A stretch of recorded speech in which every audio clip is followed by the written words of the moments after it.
तो भाई लोग यार, मेसी एक और जो अवार्ड है वो रॉब करने जा रहा है, फीफा द बेस्ट का अवार्ड। यार क्योंकि आपको ऐसा ही लगेगा कि यार ये क्या नॉमिनेशंस निकाली है।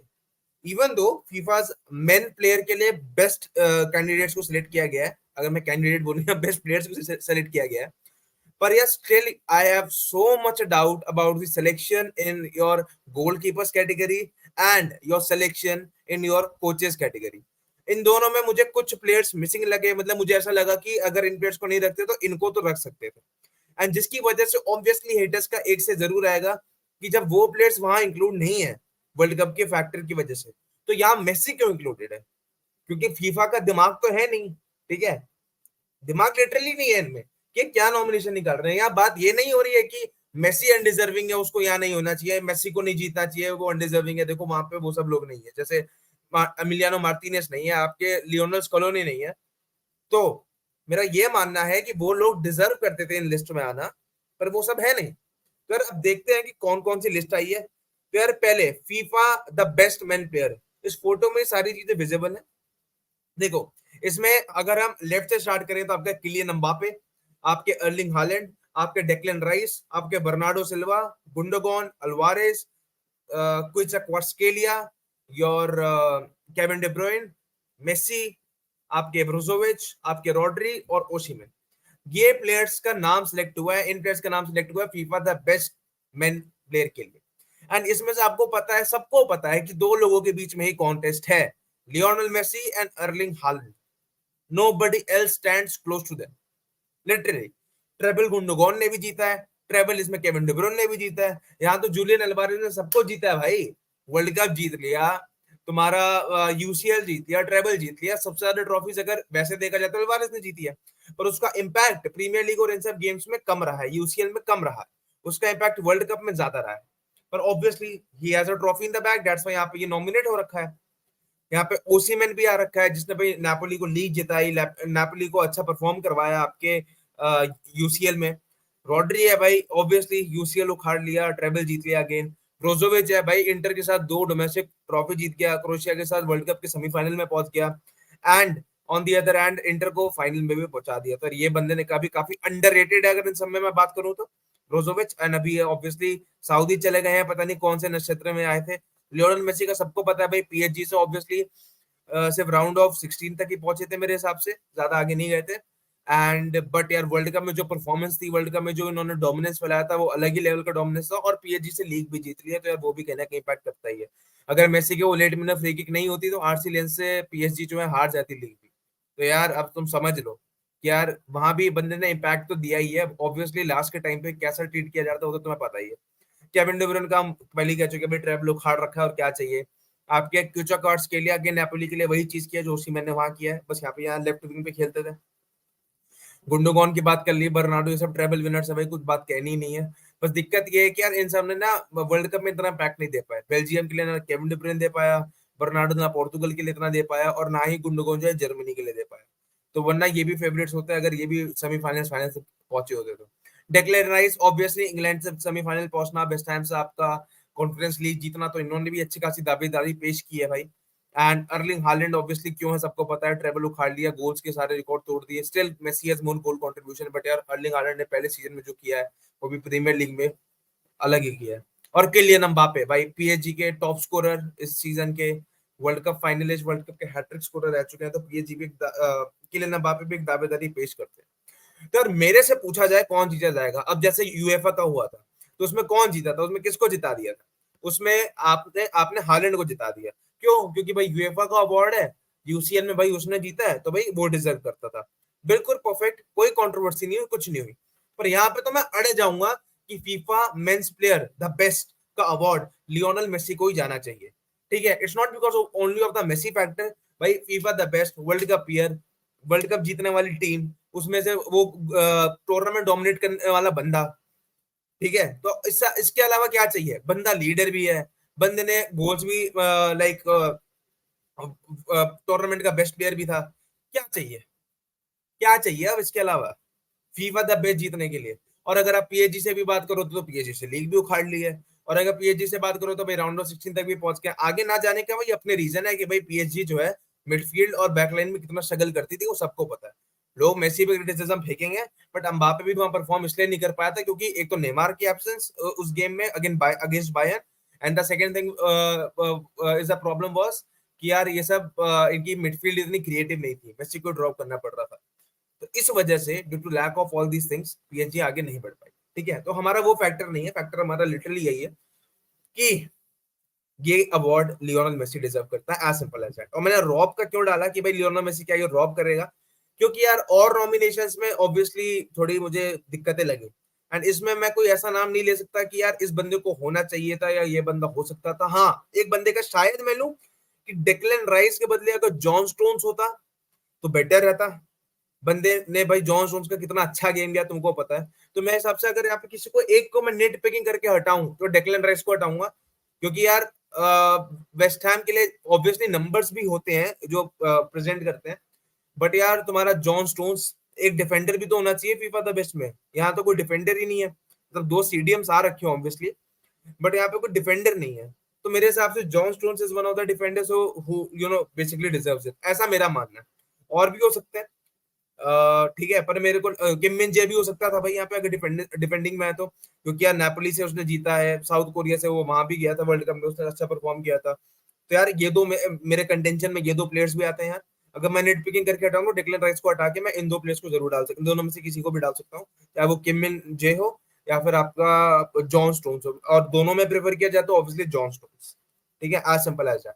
और बाकी मुझे इनके नॉमिनेशन में तो कोई गड़बड़ कहीं से भी लगी नहीं। ठीक है, कहीं से भी गड़बड़ नहीं लगी। तो यार अब हम आते हैं यार वुमेन की, मैं इतनी बात नहीं करूंगा यार क्योंकि इतना मैं देखता ही नहीं है, बट हाँ मुझे यही पता है कि आपके बारसा की जो है बोन मार्टी, एडाना बोन मार्टी, उसके जीतने के चांसेस हैं, स्पेन का ही कोई जीतेगा और बारसा का ही कोई जीतेगा, एज सिंपल एज दैट। ठीक है, या तो बोन मार्टी जीतेगी, या फिर अगर आपकी बारसा की एक और प्लेयर है उसका नाम मैं एक बार देख लूं, कहीं है तो वो जीत जाएगी, बारसा की प्लेयर जीतेगा, जीतेगी तो जीतेगी, बाकी कोई नहीं जीतने वाली, एज सिंपल एज। ठीक है, इतना हमको पता है। तो अब हम आगे बढ़ते हैं यार, आगे बढ़ना है हमको किस वजह से, भाई ये तो भाई ये फोटो तो कितनी आइकॉनिक है सभी को पता है। आगे बढ़ना है हमको बाकी नॉमिनेशंस देखने के लिए यार, कि बाकी नॉमिनेशंस में क्या किया। अब ये है FIFA the best men's coach. ठीक है, अब यहाँ पे मेरे डाउट्स हैं, यहाँ पे मेरे कंसर्न्स हैं कि यार FIFA the best FIFA men's coach के लिए आपने जावी को नॉमिनेट किया, पेप को ऑब्वियसली आना ही था, इंजागी को ऑब्वियसली आना ही था, पोस्टेकोग्लू एंड आपके ये मैनेजर का नाम मैं भूल गया, स्पेलेटी अगेन, जिसको निकाल दिया गया ऑब्वियसली नेपोली से for some obvious reasons, obvious नहीं मतलब बेकार रीजंस। तो यार यहाँ मेरे को डाउट है, यहाँ मेरे को दिक्कत है, बहुत ज्यादा दिक्कत है, बहुत ही ज्यादा दिक्कत है। पूछो क्यों यार। अब तो मेरे को ये बताओ कि इस चीज में लाइक जावी का नाम आ गया ठीक है, बट यूसीएल में क्या किया, यूसीएल में तो पिछड़ के रह गई टीम। यूसीएल में नेपोली आगे गई थी, नेपोली ने लीग डोमिनेट करके जीती बहुत गंदी तरीके से, है ना। बार्सा ने लीग लाइक जीत ली पर डोमिनेट इतनी गंदी तरीके से नहीं कर पाई, हमें पता है गेम प्ले कैसा है, पर लीग जीत गई वो बात है, तो उसके लिए जावी का मेंशन आ गया। पर यूसीएल में क्या किया, इम्पैक्ट तो होगा ना। आई नो क्रिटिसाइजिंग है, पहले सीजन में लीग जीतना ऑब्वियसली तारीफ की बात है। सेल्टिक के कोच पोस्टेकोग्लू को ले आया, हाँ भाई सेल्टिक में उसने अच्छा काम किया होगा इसलिए आपने ले लिया होगा, but why the fuck there is no Lionel Scaloni in it. Scaloni क्यों नहीं है यहाँ पे, why Scaloni is not here, Lionel Scaloni क्यों नहीं है, मेरे को ये बताइए आप, why there is no Lionel Scaloni here. होना चाहिए, जब उधर मेसी है वर्ल्ड कप फैक्टर की वजह से, उधर अल्वारेज भी है ऑब्वियसली वर्ल्ड कप फैक्टर की वजह से, एंड किलियन एम्बापे का भी नाम ज्यादा था इसलिए है because of the World Cup factor. So यहाँ पे नाम आपने क्यों नहीं दे रखा है लियोनेल स्कलोनी का। अगर वर्ल्ड कप ईयर में भी वर्ल्ड कप का एक टीम का भी कोच नहीं रहेगा, खासकर वो कोच जिसने जीता हो, तो यार फिर क्या आप इस बात को फीफा द बेस्ट का नाम दे रहे हो जब वो नॉमिनेट ही नहीं हुआ। मेरे हिसाब से पोस्टेकोग्लू की जगह वो आराम से आ सकता था, एंड ऑन वन हैंड मैं ये भी मान लूंगा कि वो जावी की जगह भी आ सकता था, वो जावी हर्नांडिस की जगह भी आ सकता था, क्योंकि यूसीएल की परफॉर्मेंस अगर थोड़ी भी डिसेंट होती, राउंड ऑफ 16 तक भी बारसा पहुंची होती, तो मैं जावी का इंपैक्ट मान लेता, क्योंकि लीग जीतना और वर्ल्ड कप जीतना, और आप ऑब्वियसली देखो किसका अलग अलग चीजें हैं दोनों। एक छोटा सा टूर्नामेंट है मतलब कम ड्यूरेशन का, एक लंबा है, एक में कंसिस्टेंसी चाहिए, तो एक में आपको जीतते रहना पड़ेगा। ठीक है, तो अब यहाँ यूसीएल में सबसे आगे वाले जाने वाले दो मैनेजर्स रखे हुए हैं आपने, पेप गुर्डियोला और इंजागी, जो फाइनल्स तक गए। तो यार एक मैनेजर फीफा वर्ल्ड कप का भी होना चाहिए भाई, तो यहाँ पे लियोनेल स्कलोनी का होना चाहिए, पर उसका नाम नहीं है। तो ये थोड़े मेरे पॉइंट ऑफ कंसर्न है, और खासकर अगर आप कंडीशन भी देखो, आपके लियोनेल स्कलोनी की, कि वो क्या प्लेयर्स लेके गया था, कैसे प्लेयर्स ने स्टेप अप किया, क्योंकि यार अर्जेंटीना के प्लेयर्स को भी इंजरी हुई थी वर्ल्ड कप से पहले। लो सेल्सो इंजर्ड था, आपका अल्वारेस पे बर्डन पड़ गया था क्योंकि लोतारो भी इंजर्ड था। तो यार ये सारी चीजों को देख के मुझे लगता है कि यहाँ पे definitely we needed to have the name of Lionel Scaloni, there is no doubt in that. अब यार मेंस गोलकीपर में आते हैं, ऑब्वियसली यार वुमेन से कोई हमें ऐसा नहीं है कि यार, बट हम देखते नहीं है वुमेन्स फुटबॉल, तो इतना मैं उस पर अपना ओपिनियन नहीं देना चाह रहा हूँ, जितना पता था उतना बता दिया। यहाँ पर भी यार मेरे डाउट्स हैं यार। The best FIFA mains goalkeeper, ठीक है, यहाँ पे नाम किस किस के हैं? Marc Andre ter Stegen, Andre Onana, Bono, Thiago Courtois, आपका एडरसन। एडरसन और ओनाना के आने का रीजन तो सबको पता है। ओनाना यूसीएल फाइनलिस्ट भाई, 2 डोमेस्टिक कप जीतना। एडरसन का आपका ऑब्वियसली यूसीएल जीतना, ट्रेबल जीतना, सब कुछ उखाड़ लेना, तो ये दो गोलकीपर्स का तो बनता है। टर स्टेगन ऑन दी अदर हैंड, इसको यहाँ इसलिए क्रिटिसाइज नहीं किया जाएगा भाई, पांचों के पांचों लीग में सबसे ज्यादा क्लीन शीट रखना, एक वर्ल्ड रिकॉर्ड बनाना, जो पहले रिकॉर्ड बना हुआ था उसको इक्वल करना, 26 क्लीन शीट है, पता नहीं कितनी थी। सो वो रिकॉर्ड बनाना, टर स्टेगन ने वो रिकॉर्ड बनाया। टर स्टेगन की लीग की फॉर्म इतनी बेहतरीन थी, तो इस वजह से टर स्टेगन का इंक्लूड करना भी यहाँ बनता है। बोनू का भाई, मोरक्को गई सेमीफाइनल तक, सेविया जीती तुम्हारा यूरोपा लीग, बोनू भी यहाँ पर आ गया, ये बंदा भी आ गया। अब क्या बचा? थियागो को। ऐसा नहीं है कि ये रियल मैड्रिड का प्लेयर है इसलिए मैं कह रहा हूँ, but Madrid, even Madrid fans know किया थियागो कोर्तोवा का इतना अच्छा सीजन नहीं है। रियल मैड्रिड ने कोपा डेल रे जीता, रियल मैड्रिड लीग नहीं जीत पाई, सेकंड आई, और रियल मैड्रिड ने सेमीफाइनलिस्ट बने, ये सब आपके यूसीएल कैंपेन। तो आपको लगता है थियागो कोर्तोवा डिजर्व करता है या ना? क्योंकि जो लास्ट टू लास्ट ईयर की परफॉर्मेंस थी जिसमें मैड्रिड यूसीएल जीती थी, Thiago Courtois was on another level, उससे तो डिप आया था। ऑब्वियसली ही वाज गुड, ठीक है, अर्लिंग हालैंड की इसने हैट्रिक सेव की थी उस मैच में, पर ऑब्वियसली और जगह से गोल खा गया। तो वही मेरी दिक्कत है कि यहाँ पे थियागो कोर्तोवा के बदले, मेरे हिसाब से भाई, बंदे ने कोपा डेल रे जीता, यूसीएल सेमीफाइनलिस्ट, उधर अमिलियानो मार्टिनेस, यहाँ पे नाम क्यों आएगा? He is not the best goalkeeper, ये मैं पहले बता दूं। उस बंदे ने एस्टन विला के लिए भी काफी क्लीन शीट रखी है, एस्टन विला का वो शायद टॉप क्लीन शीट वाला बंदा भी है। एस्टन विला यूरोपियन कंपटीशन के लिए क्वालिफाई भी किया, सॉरी थोड़ा टकराऊं। तो एस्टन विला यूसीएल क्वालिफिकेशन के लिए मतलब आपके यूरोपियन क्वालिफिकेशन के लिए गई, मतलब आपके कौन सी लीग में गई है वो, कॉन्फ्रेंस में गई है या फिर यूरोपा में गई है, किसी में आए। And on the other hand, he won the fucking World Cup, and उसका impact, what's the impact of Emiliano Martinez? Emiliano Martinez का impact क्या था वर्ल्ड कप में? भाई impact तो था भाई, ऑस्ट्रेलिया के खिलाफ वो लास्ट मिनट का सेव अपनी बाइसेप लगा के, ठीक है, मैक्सिको के खिलाफ वो फ्री किक रोकना, and then if we go out, अगर मैं अगले गेम पे जाऊं, नीदरलैंड के खिलाफ वो पेनल्टी सेव्स जो किए इतने तगड़े वाले, एंड देन आपके अगेन सेम फाइनल में पेनल्टी सेव्स, एंड वो final minute save 120 plus third minute वाला, वो तो आप कभी भूल ही नहीं सकते यार, it's the best save in the FIFA fucking history. तो मेरे हिसाब से, एंड मेरे हिसाब से बहुत लोगों के हिसाब से भी, यहाँ पे थियागो कोर्तोवा की जगह मैं आराम से एमिलियानो मार्टिनेज को पिक करके डाल सकता हूँ। यहाँ मैं और किसी को इसलिए नहीं हटा रहा हूँ क्योंकि और कोई हटने के काबिल नहीं है, सबसे ज्यादा हटने के काबिल थियागो कोर्तोवा ही है, और कोई और गोलकीपर अगर आने के काबिल है तो वो एक ही बंदा है, और वो है आपका एमिलियानो मार्टिनेज। सबको पता है वर्ल्ड कप फैक्टर की वजह से। तो जब वर्ल्ड कप फैक्टर की वजह से यहाँ पे एमिलियानो मार्टिनेज नहीं आए, वर्ल्ड कप फैक्टर की वजह से अगर यहाँ पर आपके लियोनेल स्कोलोनी नहीं आए, तो वर्ल्ड कप फैक्टर की वजह से यहाँ आपके किलियन एम्बापे और आपके मेसी क्यों आ रहे हैं? सवाल ये नहीं है कि इनको नहीं आना चाहिए, इनको तो आना ही चाहिए, ठीक है, सवाल ये है कि यहाँ पे क्यों नहीं। तो it's a very poor nomination, बहुत ही गंदा नॉमिनेशन, मेरे हिसाब से अच्छा नॉमिनेशन करना चाहिए था इन दो कैटेगरीज में। यहाँ जावी और पोस्टेकोग्लू पे सवाल है मेरा, पर ऑब्वियसली अगर जावी को नहीं लोगे तो या फिर कौन सा मैनेजर आएगा, है ना? मतलब फिर तुम देखोगे कि पेप नहीं है, ला लीगा में इसने जीता, थर्ड सीरिया ये जो लीग है उसमें स्पेलिटी ने जीता, बुंडेस लीगा में थॉमस टुकल ने इतना अच्छा किया नहीं, ठीक है, और आपका पीएसजी का मैनेजर आ नहीं सकता, तो ये जावी का भी मैं डिसेंट इतना मानता हूँ कि जावी तो यहाँ आएगा ही, ठीक है। अगर मैं पूरे नॉमिनेशन देखूं तो जावी को भी इस चीज में तो होगा कि यार यूसीएल में आगे नहीं पढ़ पाए, लेकिन लीग जीती है, वो भी ला लीगा है। पोस्टेकोग्लू, अबे इसके बदले तो लियोनेल स्कोलोनी को आना ही चाहिए। और अगर इन सब में आप कंपेयर भी करोगे ना कि किसको कहाँ आना चाहिए, तो लियोनेल स्कोलोनी टॉप 3 नॉमिनेशंस में तो आना ही चाहिए, अगर वो जीतेगा नहीं, ऑब्वियसली नहीं जीतेगा, ऑब्वियस, क्योंकि वो एक प्लेयर नहीं है। अगर सिटी या ये सब ट्रेवल नहीं जीते होते तो ऑब्वियसली उसका हेड टू हेड चांस था पेप गार्डियोला, क्योंकि वहां मेसी ने गोल्स मार के उसको ओवर पावर किया, मेसी ने लीग जीती, ये सब जीता, वर्ल्ड कप ईयर के कोच के लिए मतलब अब सामने वाले ने 3 ट्रॉफी जीत ली है, तुमने एक ही अपने हाथ की है, और तुम ऐसे प्लेयर नहीं हो कि तुमने स्टैट्स से कहीं बेटर किया हो या कुछ किया हो। मैं ये बात कहना चाह रहा हूँ। तो कोचेस के मामले में जितना कोचेस ने अब अर्जेंटीना और क्या जीत सकती है वर्ल्ड कप के अलावा? कुछ नहीं। तो यहाँ पहली बात, यहाँ नॉमिनेशन तो होना ही चाहिए था। एंड दूसरी बात, मेरे हिसाब से वो इंजागी से ऊपर भी फिनिश कर सकता है। तो मतलब मेरे हिसाब से अगर वो होता तो नंबर सेकंड पे जरूर आता, फर्स्ट पे पेप गुardiola। एंड अगर ये पेप गुardiola सिर्फ यूसीएल जीता और कोई टूर्नामेंट नहीं जीता, तो मेरे हिसाब से ये अवार्ड भी चले जाता सीधा आपके लियोनेल स्कलोनी को। मतलब मैं ये कह रहा हूँ कि क्यों नहीं है यहाँ पे फीफा मेंस का कोच। हाँ, जीतना मुश्किल होता है, खासकर जब कोई कोच लीग और आपका यूसीएल दोनों जीत जाए। यहाँ तो 3 जीत रखा है सामने वाला। अब आप कहोगे यार तू यहाँ तो कह रहा है वेंचर, लेकिन प्लेयर के केस में नहीं कह रहा भाई। प्लेयर के केस अलग हो जाते हैं, ठीक है। प्लेयर के केस में इंडिविजुअल स्टैट्स भी आते हैं। मैं नहीं कह रहा हालैंड के इंडिविजुअल स्टैट्स खराब है, मैं कह रहा कि मेसी के भी यार ज्यादा गोल कंट्रीब्यूशन है हालैंड से। मेसी ने वर्ल्ड कप डोमिनेट किया है, best player of the tournament बना है, मेसी टॉप असिस्टर है पीएसजी के लीग वन का। एंड मेसी यार ऑब्वियसली आप पीएसजी से लीग भी जीता है। तो ये सारे फैक्टर्स भी कंसीडरेशन में आएंगे। और वर्ल्ड कप ऑब्वियसली कोच के लिए अलग फैक्टर्स हो जाते हैं, ठीक है। तो जो लोग इतना ज्यादा, अगर कोई यहाँ दिमाग लगाने वाला बंदा है तो यार क्षमा, हम में इतना दिमाग नहीं है, ठीक है। बट यार वही बात है कि यार इतना खराब डिसीजन मेकिंग, इतने खराब नॉमिनेशंस क्यों होने जरूरी है? कभी तो आप सही नॉमिनेशन कर लो।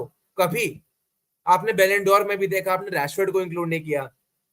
नॉमिनेशंस की बात हो रही बल्कि आपने रैशफोर्ड को इंक्लूड नहीं किया, आपने बुकायो साका को कर रखा है, आपने जॉन स्टोन्स को इंक्लूड नहीं किया था, आपने टर स्टेगन को भी इंक्लूड नहीं किया था।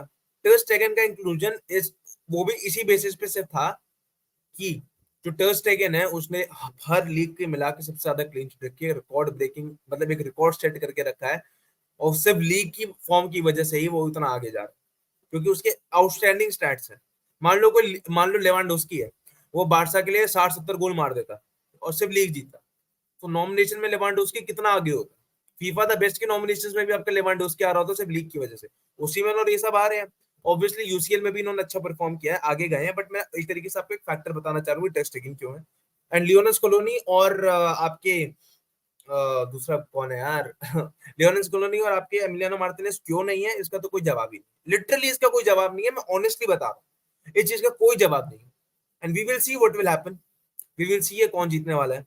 मेरे हिसाब से अगर मैं अपनी पिक करूं तो यार मैं एमिलियानो मार्टिनेज को जिताता। एमिलियानो मार्टिनेज को मैं जीत सकता था, एमिलियानो मार्टिनेज, क्योंकि उसका वर्ल्ड कप में इम्पैक्ट था अगर वो होता। पर वो नहीं है, तो ऑब्वियसली गोलकीपर वाला अवार्ड जो है एडरसन को जाने वाला है। आपका फीफा द बेस्ट कोच का अवार्ड पेप गुardiola को जाने वाला है। एंड इसमें भी लोग कहेंगे यार वहां पेप को जिता दिया, स्कोलोनी तो आया नहीं, तो वो तुम हटा दो। थोड़ा दिमाग रखो चीज का। हाँ, स्कोलोनी को वहां आना चाहिए था, पर अगर स्कोलोनी आता भी तो जीत नहीं पाता, सेकंड तक आ जाता इन द नॉमिनेशन, अगर ऐसा कोई क्राइटेरिया है फर्स्ट 5 पे आने का, अगर मुझे लगता है। एंड अगर मैं मेंस बेस्ट प्लेयर की बात करूं तो obviously Lionel Messi is the winner. जब यूएफए का जो बेस्ट प्लेयर का अवार्ड है वो अर्लिंग हालैंड को मिल गया, just because of the fact कि उसने यूसीएल में अच्छा परफॉर्म किया है। तो फीफा द बेस्ट का अवार्ड ऑब्वियसली आप कहोगे पूरा सीजन देखा जाता है, पर फीफा द बेस्ट के अवार्ड में ऑब्वियसली आपका जो वर्ल्ड कप का क्राइटेरिया वो फैक्टर है वो ज्यादा होगा। एंड उस वर्ल्ड कप के फैक्टर की वजह से the Lionel Messi is the guy who will win it, as simple as that. ठीक है। मैं ना ऐसा कोई नहीं कह रहा कि मेसी को ही जीतना चाहिए, बट मेरे हिसाब से मेसी के इसमें तो सबसे ज्यादा चांसेस है। बैलेंड और में हालैंड और मेसी का, बल्कि ये हाल चल रहा है कि मेसी थोड़ा ऊपर, कभी हालैंड थोड़ा ऊपर लोगों के ओपिनियंस पे। पर यहाँ पे मेरे हिसाब से ऐसी कोई दिक्कत नहीं है। Messi is clear in this scenario मेरे हिसाब से। बट हाँ, Haaland is the only one who can give him closest competition. And अगर कहीं कैसे ना तैसे इसको हालैंड जीत जाता है तो यार थोड़े, मेरे हिसाब से मैं थोड़ा कंसर्न उठाऊंगा। ठीक है। ऑब्वियसली आई विल रिस्पेक्ट कि यार हालैंड भी है कि हाँ ही डिजर्व, उसने उखाड़ी ऐसी चीजें, तो मैं क्वेश्चन तो मैं जरूर उठाऊंगा कि यार यहाँ मेसी काहे नहीं जीता। As simple as that. Just will see you until next time. ये बहुत लंबी वीडियो खिंच गई। एंड अब प्रीमियर लीग की प्रेडिक्शन होगी शाम को, वो मैं जरूर करूंगा आज। एंड यार आप मेरे को बताइए कि यार ये, उस पर मैं शायद शॉर्ट भी बना दूं। एंड आप मेरे को बताइए यार कि आप क्या इंप्रूवमेंट चाहते हैं, क्या मैंने जो ओपिनियंस बोले वो सही है, और आप अपना ओपिनियन भी कमेंट सेक्शन में बता सकते हैं। Let's go boys. एंड यार Messi gonna win it, as simple as that. जिन लोगों को रेट वेट जो भी लगता है यार, लोगों के अपने अपने ओपिनियंस होते हैं, तो यार फैक्टोस जो सच है वो है, एज सिंपल एज दैट। सो यार will see you until next time.